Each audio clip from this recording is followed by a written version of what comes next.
Wij zijn hier met American Football Community Belgium in de kantine van de Limburg Shotguns, van het Mijnstadion in ieder geval toch, waar zij hun thuiswedstrijden afwerken dit seizoen. En ik weet eigenlijk zelf nog niet heel goed wat ik moet vertellen over die wedstrijd. Ik was de wedstrijd aan het omroepen en bij een 14-0 stand is er een blessure gevallen bij de Brussels Tigers. En dan is de wedstrijd niet verder gegaan, maar daar gaan we zo dadelijk op verder met een van de coaches van de Limburg Shotguns. And we have one of the coaches of the Limburg Shotguns here with us. What's your name? Yes, my name is Jean-Marc Bottin. Jean-Marc Bottin. It's one of the questions that we ask everyone who comes on our podcast. It doesn't matter who it is or how long they've been playing or coaching. How did you get into American football? Just by buying stickers. I was a student in kinesiotherapy, in Liège, and then one of my teacher was selling stickers for an American football club, the Red Roosters at the time. Uh-huh. And I bought that stickers and I asked for information about American football. Uh-huh. I didn't know anything about American football. I bought the ticket. Yeah. I called them. I started playing football in 1986. 86? 86, yes. Yeah, last century. And then I nearly never stopped. I played 21 years and then I started coaching about 2004, 2005, something like that. And how did you get involved with the Limburg Shotguns? It's also a long story. I met. We've got some time. Maybe you don't. Yeah. But I think I met Michel Lehmann at the Barbarians because I was coaching. I was also DC at the Barbarians at the time. And then I met Michel, and I have to say that I was really impressed? Yes, impressed by what he did here with the Limburg Shotguns and the development of the club and Absolutely. the improvement of the club and stuff coming from D3 to D1, and then we stayed in touch, and even when I stopped the Barbarians, we had several contacts with Michel. It's not the first time that he tried to have me as a coach here, and then he tried to scout you. And finally I started last year, but the problem is last year with COVID, championship was stopped twice. Once something mid-March, and the other time something like mid-August. Yeah. Then it's a bad year, and then I just came back this year, and I was expecting something else. I think we all expected. Excuse me.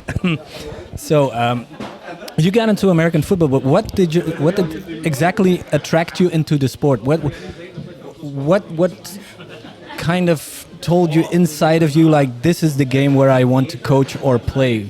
Why did you? I think it's one sport that was fitting for my body, because I was playing soccer. I did, I work out between something like 18 to 21 or something like that. And then this is one sport that you can play with every kind of physique or something like that. That means I was tall, big at the time or something like that, and then I had totally a place. I find finally a sport where I can see people like me, and then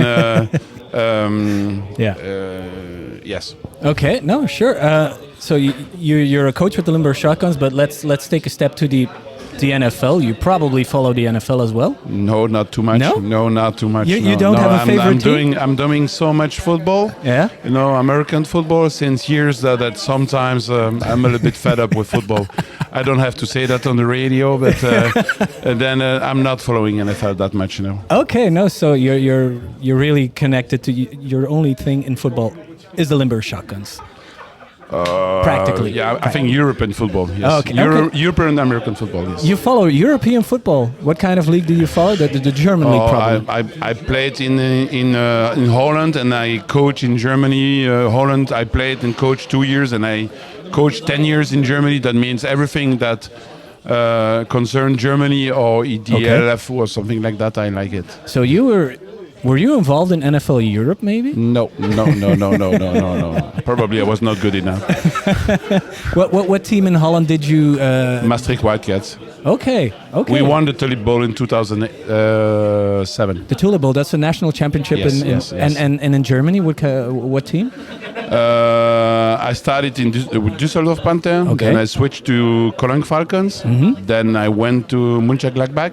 Okay. And then I finished with Düsseldorf Panther once again. All right. And then you ended up with the Limburg Shotguns here. Yes. So leading up to this game today, the semifinals against the Brussels Tigers, how did you feel that this season was going? Although it was like a quote-unquote smaller season because some teams didn't participate in this competition. How did you feel about this season? Or how do you feel about this It's always sad because, when you have only 5 teams involved in the championship, it's a strange championship, to be honest. But it's their decision not to participate in the championship. That means you cannot blame them for that. But you have to respect it. Yes, you have to respect it. That means you have to take what they give you. Okay. There was a fall championship, and with only 5 teams, you have to take it. All right. I would have been glad to go into a championship in the spring or something like that, and then with 10 teams. But it's really hard here in Belgium. Yeah. It's a small country. It's a small country, yes. Well, so there's a full-blown championship next year in the spring, probably. Yes. Let's hope so. Yeah. Let's hope so. All right, let's not beat around the bush anymore. The game of today against the Brussels Tigers, it was the semi-final, and it looked like it was going the right way. It was 14-0, I think, in the second quarter. Yeah. And then one of the Brussels Tigers players got injured, and then I kind of lost track of everything that happened. The game didn't continue. What happened? What happened after that player was injured and the whole timeline following that? Okay. We're going to start from the beginning. Yeah, the thing is, we should have an ambulance since the beginning of the game. Okay, the ambulance was ordered. Okay. But the ambulance was not there at the beginning of the game. But no one checked. Okay. We forgot to check if the ambulance was there, if the medics were there, and the officials also forgot to check. That means we went into the game without knowing that there is no ambulance, and then the injury happened. And I wish. A good rehab to Polari straight, and then something like a concussion or something like that. Yeah. And then the problem, they were complaining because we didn't have an ambulance or something like that. But you don't need to have an ambulance sometimes. If you have a room, a medical room with medical people who can take care of an injured player. Yes. Yeah. And then, but they were complaining because our personnel were also players. Okay. Or involved in the team. And then they said it was way too emotional for them because they kind of family, and then Polori is a kind of son of the family, and then the official didn't know what they had to do. There's no way to reach someone in the league. And but the thing is, the Tigers didn't want to go on. They didn't want to go on. They didn't want to continue playing. We could have had an ambulance 30 minutes later. Okay. And then restart the game 30 minutes later, and but they didn't agree. Because number 54, he was injured, and they didn't want to continue. Yeah. Okay. And how will this now continue? Because I didn't see the ref giving the end signal of the game, because if a ref has to end the game, he puts the ball in the air, he says that's the ball game. I didn't see him doing that. So this game is still, in theory, is still going on. Yeah, I know. You have to speak to the officials for that. The thing is, they didn't know what they have to do. Okay. They didn't know because probably it was the first time for them, and then they cannot reach the league to know what they had to do. And then now it's in the hands league, in the league's hands. In the league's hands, and any feeling about what's going to happen? A lot of disappointment. You can understand that reaching a semi-final even after four season game, it's a lot of work 6 months.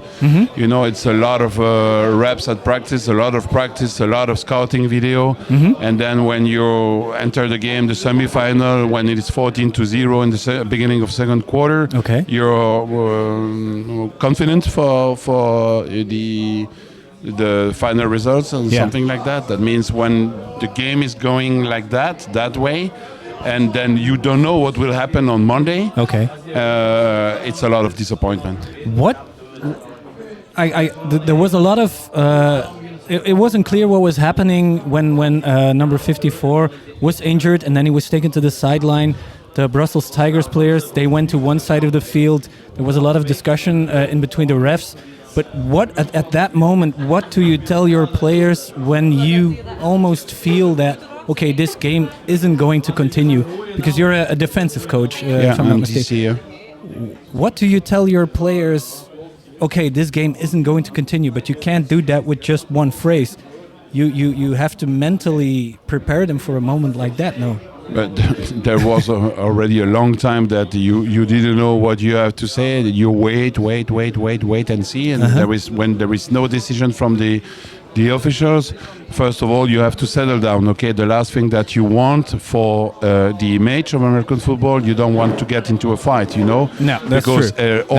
all that things is really emotional on both sides. Because when you're winning the game and when you're leading in the game, and then let's say that, especially you were leading 14-0, and then when you feel that you cannot, you know, when you play, you have an input on the score. But when you don't play, and when it's in the league's hands or in the officials' hands, you know, you feel